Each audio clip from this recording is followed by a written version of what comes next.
Sriracha pasta. You can make this with any shortcut fusilli, any shortcut pasta, penne, whatever you got in the pantry.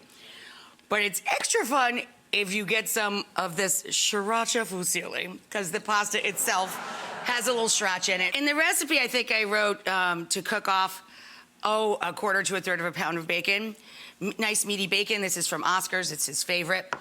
You should, if you live with a person that's like John, you should cook a half a pound at least, because he's gonna stand in the kitchen because he smells the bacon, and it's like a cat or a dog with their little treats, and he's just gonna keep doing that the whole time. So we drain off the bacon. I added just a touch of oil, high temperature cooking oil, into our big skillet.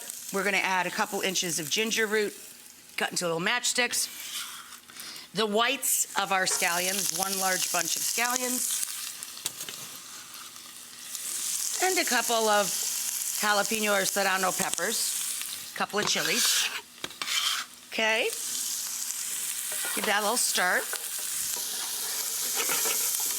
Let this go for a sec. And then once that gets going just a bit, pinch of salt for the ginger and the peppers. Oh, my eye. I'm not used to you being here, sorry.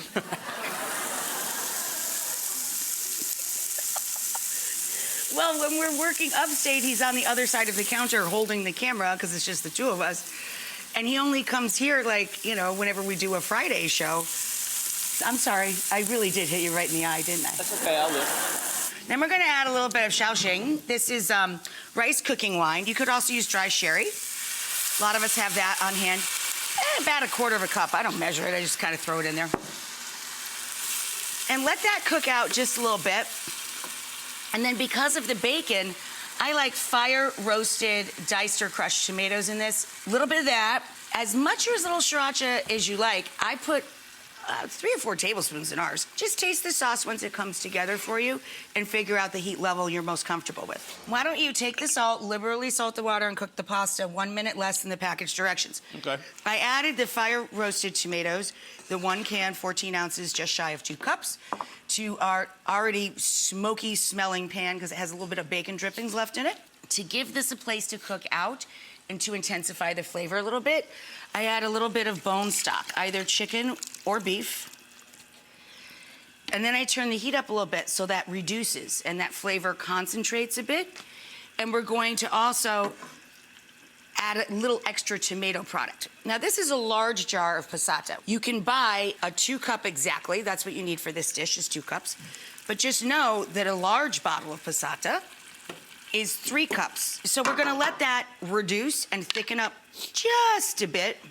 All of the pasta goes in with all of the sauce and 1 sack of the shredded sharp cheddar. And your water. Most of what's left of our bacon.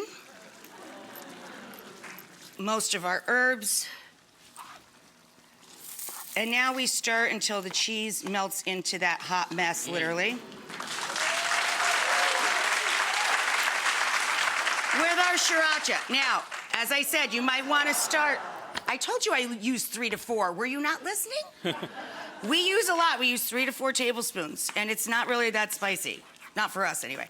I said you might want to start with just 2 squirts and move up from there. We'll put some into the serving dish for normal people. And then we'll put a lot into a bowl for John. I'm coming over here. Yeah, I know. Say when. No. No. Stop. Hand me the mopping. We're not done yet. He's like this constantly, by the way. Breakfast, brunch, lunch, dinner, midnight snack. Rah, rah, rah, rah. It's like Cookie Monster. You would not be but happy. Not with cookies. You would not be happy if I weren't like this. No, I wouldn't. I need a good eater. You're right, honey.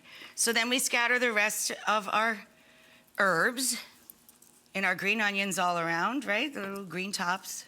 And then, of course, for John, giant hunks of bacon.